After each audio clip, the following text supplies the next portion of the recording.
শ্রী শ্রী ঠাকুর মা স্বামীজিকে প্রণাম জানিয়ে স্বামীজির জীবনের ছোট্ট একটু ঘটনা বলছি। স্বামীজি তখনও সাধারণ সন্ন্যাসী, তার কথা লোকে তখন বিশেষ করে জানে না। 1892 সালের কথা এটা। এই স্বামীজির জীবনে ছোট্ট একটি মেয়ে এসেছিল কেরলের, তার নাম ছিল মীনা আম্মা। এই মীনা আম্মাকে ঘিরেই আজকের ঘটনা। ডিসেম্বরের শুরুর দিকে স্বামীজি সেই 1892 সালে নৌকো করে ত্রিবান্দম যাওয়ার পথে খুবই অসুস্থ হয়ে পড়েন এবং তার প্রাণ সংশয় হয়। নৌকোয় টানা 7 দিনে গন্তব্যে পৌঁছবেন। তার সঙ্গে ছিলেন কোচিন রাজ্যের এক রাজপিয়ন মোহাম্মদ মকবুল হোসেন।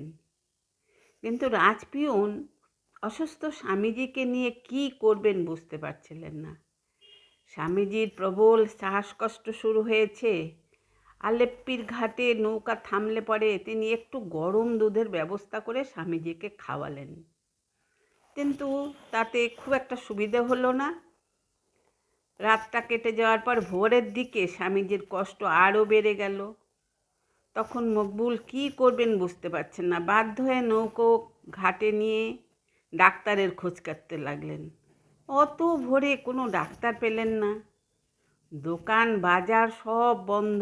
তিনি স্বামীজিকে কোনো মতে নামিয়ে আনলেন এবং ধরে ধরে নিয়ে হাঁটতে থাকলেন। কিন্তু আশেপাশে কোনো বাড়ি ঘর নেই। কিছুটা দূরে এগিয়ে যেতে যেতে একটি দূর থেকে বাড়ি দেখতে পেলেন এবং বাড়ির ভেতরে তারা গেলেন। গৃহের কর্তা সব শুনলেন, শুনে স্বামীজিকে ভেতরে নিয়ে গিয়ে বসতে দিলেন। আর বাড়ির একটি ছোট্ট মেয়ে তখন দুধ গরম করে এনে সঙ্গে মধু মিশিয়ে স্বামীজিকে খেতে দিলেন। সেই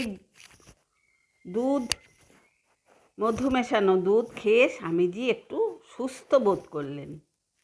সুস্থ বোধ হলে পরে তিনি গৃহের কর্তাকে বললেন, এই মেয়েকে লেখাপড়া শেখাবেন, কারণ মেয়েটি সুলক্ষণা ছিল।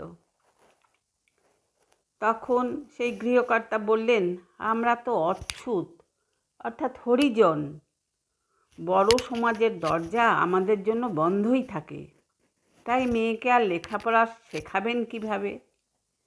তখন স্বামীজি মেয়েটিকে দুহাত দিয়ে প্রাণ ভরে আশীর্বাদ করে ফিরে গেলেন। এই ছোট্ট বাচ্চাটির নামই ছিল মীনা আম্মা। এই মীনা আম্মাই কেরলের নিম্ন সমাজের প্রথম শিক্ষিত নারী।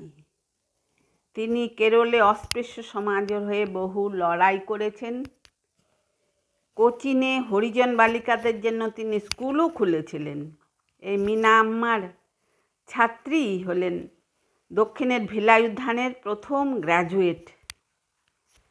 স্বামীজির আশীর্বাদে মেয়েটির জীবন কিভাবে বদলে গেল সেটাই দেখবার।